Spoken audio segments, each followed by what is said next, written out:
America ने NATO और European union से दूरी बनाई है और रशिया और अमेरिका नजदीक आए हैं। यूरोपियन यूनियन फॉर्म ही इसके लिए हुआ था कि वो डॉलर को काउंटर कर सके। सब लोगों को समझ में आया था कि जो अमेरिकन डॉलर है वो it is a worthless currency. China जो बड़ा ही था अमेरिका के कारण, वो अमेरिका को दांत दिखाने लग गया।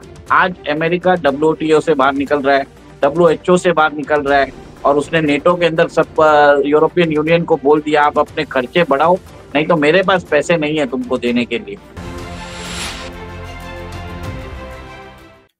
जय हिंद, नमस्कार। मैं अंबर जैदी स्वागत करती हूँ आप सबका एक बार फिर से हमारे आज के कार्यक्रम में। और आज बात करेंगे चाइना और यूरोपियन यूनियन के जो ट्रेड रिलेशंस हैं उनके 50 साल होने पर सेलिब्रेशन किया गया, जिसमें प्रेसिडेंट शी जिनपिंग को इनवाइट किया गया था, लेकिन वो खुद नहीं जा पाए। उन्होंने अपनी जगह पर अपने फॉरेन मिनिस्टर वैंग यी को भेजा। और उस सेलिब्रेशन के बाद एक डेवलपमेंट सामने आता है, जिसमें कहा जाता है चाइना और यूरोपियन यूनियन की तरफ से कि हमारे बीच कोई भी डिफरेंसेस नहीं है, बल्कि कंसेंसस है। बड़ी बात है, बड़ा डेवलपमेंट है। और इसी सब के बीच देखा भी ये गया है कि एक तरफ अमेरिका ने नेटो और यूरोपियन यूनियन से दूरी बनाई है और रशिया और अमेरिका नजदीक आए हैं। और अमेरिका और चाइना के बीच जो तनातनी है उससे हम सब बखूबी वाकिफ है। तो ये जो डेवलपमेंट है, ये जो जियोपॉलिटिकल शिफ्ट हमें नजर आ रहा है, इसको किस तरह से समझना चाहिए, इस पर बातचीत करेंगे। और हमारे साथ मौजूद हैं उमेश अग्रवाल सी से, जिनसे हम ये सारे मामले को समझेंगे। उमेश जी, बहुत बहुत स्वागत है आपका। जय हिंद, नमस्कार। जय सिया राम अंबर जी। जय सिया राम। उमेश जी, चाइना और यूरोपियन यूनियन, हालांकि उनके बीच ट्रेड रिलेशंस हैं, लेकिन इतने नजदीक आ रहे हैं कि डिफरेंसेस की बात ही नहीं हो रही, कंसेंसस का को कहा जा रहा है।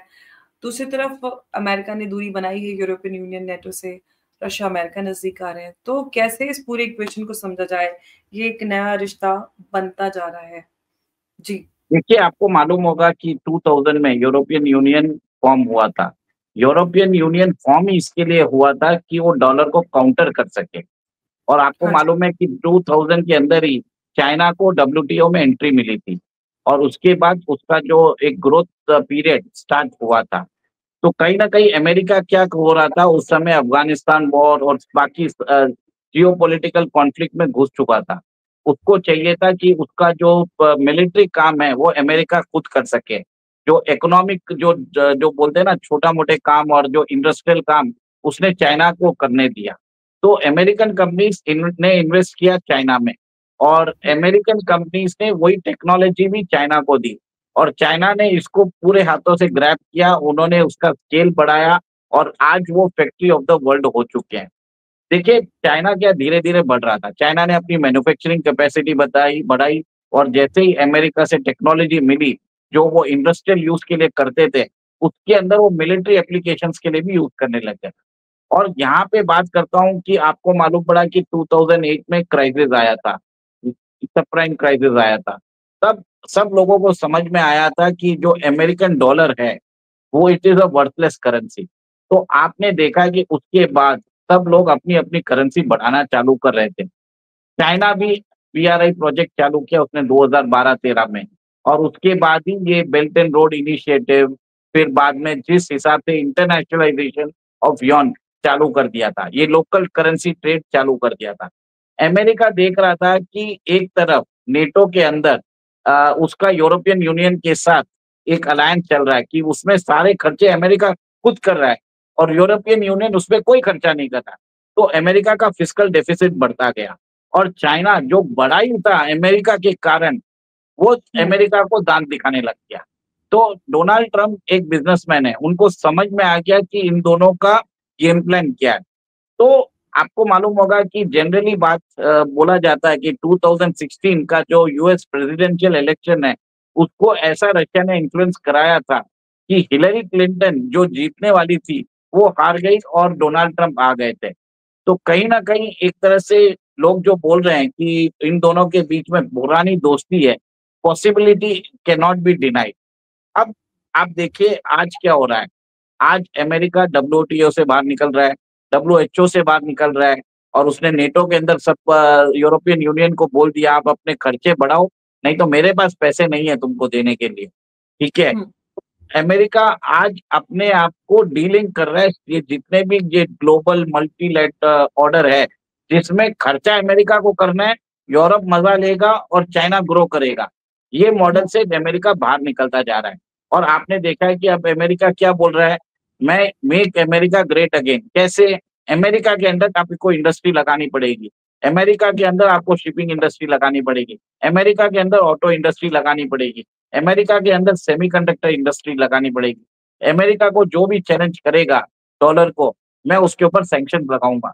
आज अमेरिका का $30 ट्रिलियन की इकोनॉमी है। अभी आपने देखा है कि 25% टैरिफ लगाया था उन्होंने कार्स के ऊपर। तो जी। कनाडा के आज प्राइम मिनिस्टर है, उन्होंने बोल दिया कि मार्क कार्नेगी ने बोल दिया कि यूएस और कनाडा के रिलेशन खत्म हो चुके हैं। आज उन्होंने ये स्टेटमेंट दिया।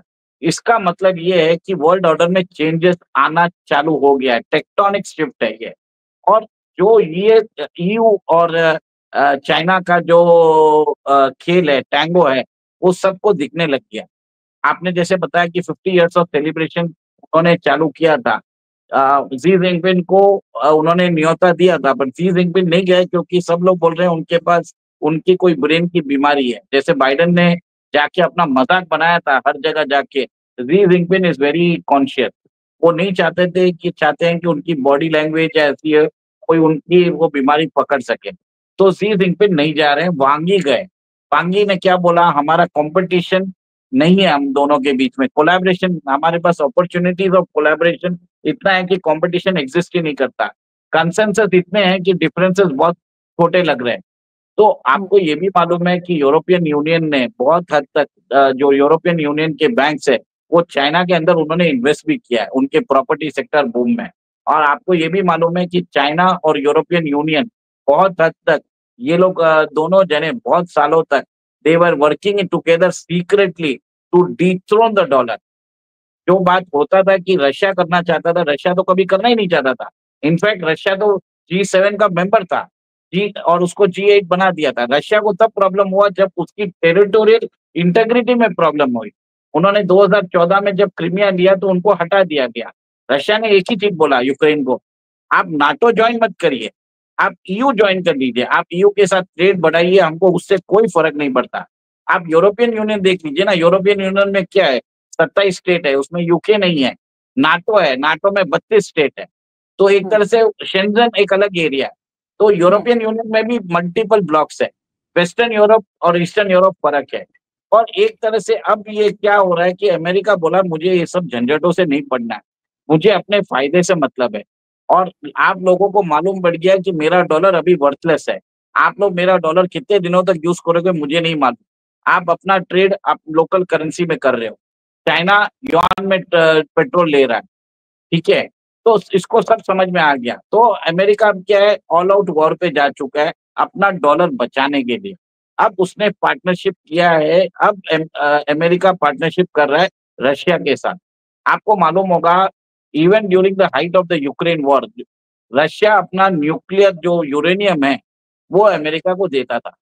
आप ये सोचिए अगर इतना इन लोगों के बीच में प्रॉब्लम होता, तो क्या Russian uranium American power plants, American nuclear power plant से यूज़ होता? नहीं होता। वहाँ पे सप्लाई रोक दिया जाता। ये सब एक तरह से दिखावे का खेल है। आप ये सोचिए ना कि आज कोविड के बाद सारे नेचुरल रिसोर्सेज के दाम कम हो गए थे। क्रूड सब $30, 25 टू $30 हो गया था। ठीक है? इसमें फ़ायदा किसको होता? चाइना और इंडिया को और हुँ, यूरोप को। अब क्या हुआ, जैसे ही ये वॉर चालू हुआ, नॉर्थ स्ट्रीम जो गैस पाइपलाइन थी, वो अमेरिका ने ब्लास्ट कर दी। यूरोप जो अपनी गैस रशिया से लेता था, अब नहीं ले पा रहा था। अब यूरोप गैस ले रहा है अमेरिका से 3x प्राइस पे, ठीक है? और आपको ये भी मालूम है कि जैसे ही वॉर चालू हुआ, जो क्रूड का दाम $35-35 था, वो सीधा 70 से 80 पहुँच गया। तो हुँ, इसमें the largest producer and exporter of oil is Russia and US. Saudi Arabia भी है, पर ये दोनों हैं। दोनों को जी, फ़ायदा हुआ। America is the largest producer of agriculture products as well और Russia is known as a bread basket of the world. Ukraine भी है, पर रशिया भी है। और एक चीज़ आप देखिए, रशिया के पास फर्टिलाइज़र्स है, रशिया के पास नेचुरल रिसोर्सेज़ है। तो फायदा रशिया को होना ही है। अब क्या हुआ है कि अमेरिका को मालूम पड़ गया कि उनके डॉलर वर्थलेस हो चुके हैं या वर्थलेस होने वाले हैं। अब उनको डॉलर को रियल एस्टेट से बैक करने की जरूरत है। तो अभी उन्होंने क्या बोला यूक्रेन के साथ कि आप 50% रिसोर्सेस हमको दे दीजिए, हमने आपको $350 बिलियन का जो एड दिया था वो एड नहीं है, कर्ज है। ग्रीनलैंड को बोल दिया मैं आपको परचेस कर ही लूंगा, आपको आपके पास कोई चारा नहीं है।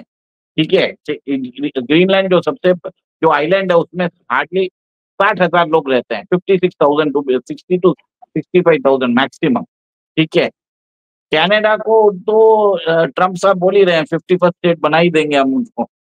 तो कहीं ना कहीं अमेरिका क्या कर रहा है, अभी जहाँ पे भी रेयर अर्थ मिनरल्स है उसको एक्वायर कर रहा है by force, by any any type of possibility. Congo के अंदर आपको मालूम है कि कैसे कॉन्गो के प्रेसिडेंट ने बोल दिया आप हमारे $20 ट्रिलियन के रेयर अर्थ मिनरल्स आप ले सकते हो, हमें कोई प्रॉब्लम नहीं है, हमको चाइनीज बैक रेबल से बचा लो। और अफगानिस्तान में बगराम एयरबेस में आने वाला है अमेरिका। तो अमेरिका क्या कर रहा है, जहां पे पीस हो रहा है वहां पे वो कॉन्फ्लिक्ट तैयार कर रहा है। और कॉन्फ्लिक्ट से किसको फायदा है, अमेरिका को। और जो आपको मालूम है कि जैसे नैन्सी पेलोसी अभी गई थी 2022 में, उसके बाद China was forced to spend more on defence. China की जो ग्रोथ है वो डिफेंस में ज्यादा जाने लग गई है। रॉ मटेरियल्स के दाम बढ़ने चालू हो गए हैं और यूएस ने सैंक्शंस लगाना चालू कर दिया, ट्रेड सैंक्शन। आज चाइना की इकोनॉमिक ग्रोथ कम होती जा रही है। आपको मैं एक और एक चीज बता रहा हूँ कि चाइना का जो डेब्ट टू जीडीपी है 300% है। हमेशा लोग मानते नहीं थे, पर कल चाइना के जो सेंट्रल बैंक गवर्नर है उन्होंने खुद एक्सेप्ट कर लिया। जो हमारे डी डॉलराइजेशन के एक्सपर्ट्स थे जो बात कर रहे थे कि डी डॉलराइज होना ही है, पर डी डॉलराइज का अमेरिका ऐसे चुप बैठने वाला नहीं है। अमेरिका अभी प्रमोट कर रहा है क्रिप्टो को, वो बात की बात है, हम कभी और बात करेंगे। तो अब क्या हो रहा है, आप आपने देखा है कि अभी सऊदी अरेबिया में जेड्डा में बात हुई थी, टॉक हुई थी to have a peace accord. तो रशिया ने बिल्कुल ही एग्री कर दिया, बट यूक्रेन नहीं चाहता कि पीस ट्रीटी चले। तो उसने कल क्या किया, क्रीमिया के ऊपर आक्रमण कर दिया था, क्रीमिया के पावर प्लांट्स पे। तो रशिया ने अभी तक जवाब नहीं दिया। और अभी बात आ रही है कि स्विफ्ट सिस्टम में रशिया के ऊपर जो सैंक्शंस है वो अमेरिका हटा देगा। तो एक तरह से आप ये देख रहे हैं कि अमेरिका और रशिया साथ आ रहे हैं। जी। तो और ईयू और चाइना दोनों को लग रहा है कि हम दोनों को कोई पूछने वाला नहीं रहे, तो ये दोनों भी साथ आ रहे हैं। तो यही एक रीजन है कि ये दोनों साथ में मिलके रशिया और अमेरिका की जो दोस्ती है उसको काउंटर करेंगे। पर अंबर जी इतना इजी नहीं है ये सब चीज, क्योंकि क्योंकि आपको मालूम है ईयू के अंदर ऑलरेडी उनके इकोनॉमिक प्रॉब्लम चालू हो गए हैं, क्योंकि over dependence for natural resources. EU जो है is dependent on natural resources. Okay, and even China is dependent on natural resources. तो अल्टीमेटली इनको कहीं ना कहीं इनको जो रिसोर्स रिच कंट्रीज है इनसे इनको तो इन मटेरियल्स खरीदना ही पड़ेगा। तो अब ये लोग दोनों मिल रहे हैं, एक न्यू वर्ल्ड ऑर्डर बन रहा है जिसमें यूएस रशिया एक तरफ रहेंगे और एक तरफ होगा ईयू एंड चाइना। और इसके अब जी, अब भारत की अगर हम बात करते हैं तो भारत के रशिया, अमेरिका और ईयू दोनों से अच्छे रिश्ते हैं और अभी फिलहाल ईयू से और ज्यादा नजदीकियां बढ़ रही हैं। ऐसे में चाइना और ईयू का ये डेवलपमेंट आना भारत और ईयू के रिश्तों पर क्या असर हमें नजर आएगा, या वो बिल्कुल हमें उसको अलग अलग देखना चाहिए, या चाइना एक थ्रेट बन सकता है उधर ईयू के लिए भी, क्योंकि सिंस चाइना का जो हिस्ट्री है उसको देखते हुए चाइना जहां जाता है वो कहते हैं ना कि कोई जानवर होता है, परिंदा होता है, इनफैक्ट वो किसी पेड़ पे बैठता है तो पेड़ एकदम वीरान हो जाता है। चाइना का वैसे ही है, जहां जिस कंट्री में जाता है वो उसको बर्बाद कर देता है। देखिए अंबर जी ऐसा है कि भारत एक बोलते हैं ना एस है, मतलब जहां बैठ जाएगा उसको वहां पे लोग उसको everybody is trying to have trade relations with India. आज इंडिया और अमेरिका के बीच में ट्रेड। इनफैक्ट आपने ये बात की, आपकी इस बात से कल मैं एक टीवी शो पे थी, लाइव थी, और वहीं पे गृह मंत्री अमित शाह जी का संसद का एक बयान, बहुत अच्छी बात उन्होंने कही कि हम जियो पॉलिटिकल नहीं, हम जियो कल्चरल नेशन है और इसी वजह से हमारा जो दुनिया भर में जो कुछ इस तरह के रिश्ते हैं या फिर जो बॉर्डर की बात होती है वो कल्चरल उस पे बात होती है। तो बड़ी अच्छी बात उन्होंने कही, मुझे काफी अच्छा लगा। Please continue. हाँ, तो मैं वही बता रहा हूँ, भारत के साथ सब लोग अपना रिश्ता बढ़ाने के चक्कर में ही है। आप देख रहे हैं कि व्लादिमीर पुतिन अभी आने वाले हैं। कल सर्गेई लैवरोव ने बोला है कि Putin will visit this year, there will be a major breakthrough in Indo Russian ties. American hmm. President भी क्वाड की समिट के लिए आने वाले हैं, और उसके लिए आप देख रहे हैं कि ट्रेड समिट की, ट्रेड ट्रीटी की बात की जा रही है। हम्म। टेक्टिक पार्लेस हो रहे हैं, और भारत भी चाहता है कि अमेरिका के साथ उसके रिश्ते इंप्रूव हो। उसका जो ट्रेड है अभी $120, $120 बिलियन, वो $500 बिलियन हो जाए। तो बहुत सारे कंसेशन दोनों एक दूसरे को दे रहे हैं। तो वहां पे भी आप नेगोशिएशन देख रहे हैं। आप ये देखिए, ईयू का तो पूरा उर्सुला वॉन डेर लेyen इधर आके बैठ गई और उन्होंने बोल दिया कि हम भारत के साथ defence corporation, semiconductor corporation, new energy, मतलब दुनिया भर का जो भी नया एज इंडस्ट्रीज है उसमें कॉर्पोरेशन करने वाले हैं। आपको मालूम है एस्टोनिया रेडी है defence corporation with India, France ready है भारत के साथ करने के लिए, यूके अपना रोल्स रॉय का इंजन देने को तैयार है, वो फ्री ट्रेड एग्रीमेंट मांग रहा है। बेल्जियम के प्रिंस आए थे भारत, वो भारत के साथ डिफेंस इक्विपमेंट लगाने की बात कर रहे हैं। स्वीडन आके रेडी है। तो आप देखिए, इवन चाइना भी बात कर रहा है कि हमको आप इन्वेस्टमेंट अलाउ करिए, और भारत शायद अलाउ कर सकता है सम इंडस्ट्री में। कल ही बात हम्म। हुई थी कि BYD is investing $10 billion for an जी। Electric vehicle plant in Telangana. तो आप ये देखिए कि भारत में तो सब लोग इन्वेस्टमेंट करने को तैयार है। It is the only thing which is getting investment on from everyone, भले ही वो ईयू हो, रशिया हो, अमेरिका हो, चाइना हो, जापान हो, एवरीबडी इज इंटरेस्टेड। तो हम्म। मेरा ये मानना है कि हमें तो कुछ करने की जरूरत नहीं है। हमें चुपचाप बैठना, अपना इकोनॉमिक बेनिफिट जिससे होता है उससे काम करो। सीधा बोलना है कि हमको तुम्हारे पचड़े में पड़ना नहीं है। We have to delink ourselves from all the conflicts. These are your conflicts, you better talk it out. अगर मीडिएशन चाहिए, बैठना चाहिए, आपकी बात सुनना रहेगा तो हम सुन लेंगे।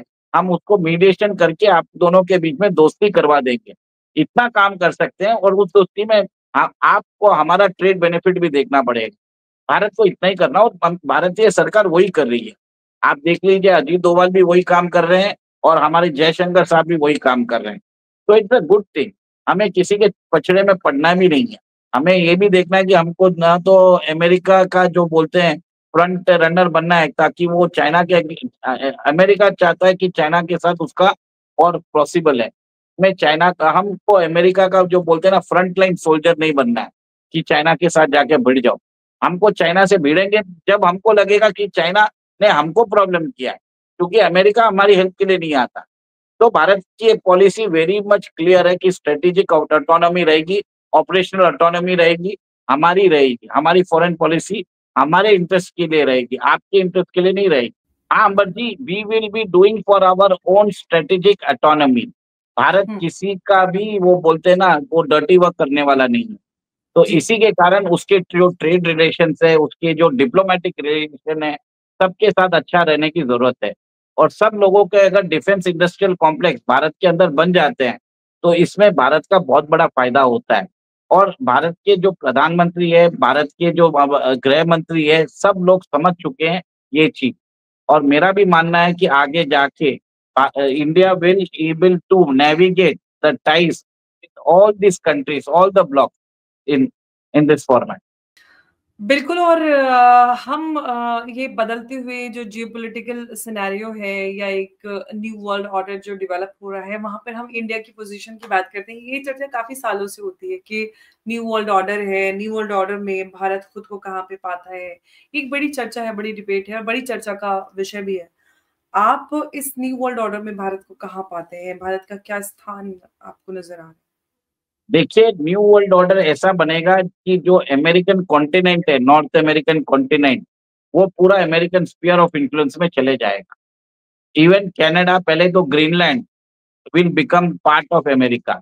आपको मालूम है, कल रशिया के प्रेसिडेंट ने भी बोल दिया कि Trump is very much adamant and very much serious to take on Greenland. आपको ये भी बता देता हूँ कि इसके बाद कनाडा की बारी है। और एक और एक चीज आपने नोट नहीं किया होगा थोड़े दिन पहले, ऑस्ट्रेलियन शिप्स ने न्यूजीलैंड और Chinese ships had navigated the had navigated the coastline of Australia and New Zealand. तो कहीं ना कहीं मुझे लगता है कि आगे जाके दोनों कंट्रीज ऑस्ट्रेलिया न्यूजीलैंड दोनों भी अपनी सिक्योरिटी खुद भी नहीं कर पाएंगे, क्योंकि चाइनीज डोमिनेंस बढ़ जाएगा पैसिफिक में। और इंडो पैसिफिक में चाइनीज डोमिनेंस जिस दिन बढ़ेगा, आप ये देखेंगे कि भारत को उधर एक तरह से अपना इन्फ्लुएंस बढ़ाना पड़ेगा। और उसी के साथ अमेरिका क्या करेगा, वहां पे भी अपना रूल लेके आ जाएगा। तो Australia New Zealand remaining as a free country for a very long time, मुझे नहीं लगता है, ये पॉसिबल नहीं है। और सेकेंड, रशिया अपना स्पीयर उसने ऑलरेडी बना चुका है। रशिया अपना स्पीयर आर्टिक में अपना बना चुका है, और वो जो ऊपर का एरिया होगा आर्टिक का, और जो सेंट्रल एशियन रिपब्लिक्स रहेगा, वो रशियन स्पीयर में आ जाएगा। चाइना का क्या होगा मुझे नहीं मालूम, क्योंकि मुझे नहीं लगता कि China will continue in the same form forever. Okay, भारत का जो रहेगा position, which will be in the Indian Ocean region. Israel की बाउंड्रीज बढ़ेगी, जो ग्रेटर इसराइल की बात है वो होती रहेगी। सऊदी अरेबिया का इन्फ्लुएंस बढ़ेगा, और सऊदी अरेबिया की बाउंड्रीज भी बढ़ सकती है। इन सऊदी अरेबिया और यूएई दोनों की बाउंड्रीज बढ़ सकती है इन द मिडिल ईस्ट। ये जो नेशंस है, यमन है, सीरिया है, ये आपस में ये लोग बहुत दिनों तक, मतलब मैं बोलता हूँ, इंडिपेंडेंट नहीं रह पाएंगे। लेबनान भी नहीं रह पाएगा। कहीं ना कहीं आप ये देखेंगे कि जो बाउंड्रीज है वो रीड्रॉ होगी। तो ये न्यू वर्ल्ड ऑर्डर बनता जा रहा है, और न्यू वर्ल्ड ऑर्डर में सबसे पहला जो होता है अलाइनमेंट ऑफ पावर्स। जो अलाइनमेंट अभी हो रहा है, it is between Russia and America versus EU and China, ये पहले नजर आ रहा है। और इसके अलावा India, Israel, Saudi Arabia, UAE, Brazil, like countries, वो बहुत प्रोमिनेंट होने वाले हैं, इवन साउथ अफ्रीका। बिल्कुल, तो इस न्यू वर्ल्ड ऑर्डर में वैसे भी ये बहुत तेज़ी से हमें रैपिड डेवलपमेंट नज़र आ रहे हैं, और काफ़ी कुछ हमें जियोपॉलिटिकली तेज़ी से अपडेट्स नज़र आ रहे हैं। उससे लगता भी और प्रतीत हो रहा है कि एक जो नया वर्ल्ड ऑर्डर की बात होती है, द न्यू वर्ल्ड ऑर्डर, वो बनता हुआ उभरता हुआ नज़र आ रहा है। और कैसे इस न्यू वर्ल्ड ऑर्डर में पावर शिफ्ट जो है वो कहाँ पे होगी, उस और पावर सेंटर और जो सुपर पावर्स की बात होती है, वो कहते हैं कि आने वाला समय एशिया का है। और अब देखते हैं कि अ, कितनी तेज़ी से कहाँ पे हालात पहुँचते हैं। इंडिया की ऑफ़िशियली इकोनॉमी 4 ट्रिलियन की हो चुकी है। प्रधानमंत्री मोदी का सपना जो उन्होंने नींव रखी थी 5 ट्रिलियन इकोनॉमी की, वो बहुत ज़्यादा दूर नहीं है। अब देखते हैं कि आगे-आगे किस तरह से डेवलपमेंट सामने आते हैं। रशिया और अमेरिका नज़दीक आ गए हैं, चाइना यूरोपियन यूनियन से नज़दीक बढ़ा रहा है। बहुत-बहुत शुक्रिया उमेश जी हमारे साथ आज की इस चर्चा में जुड़ने के लिए। नमस्कार, जय हिंद, जय भारत। जय सिया राम।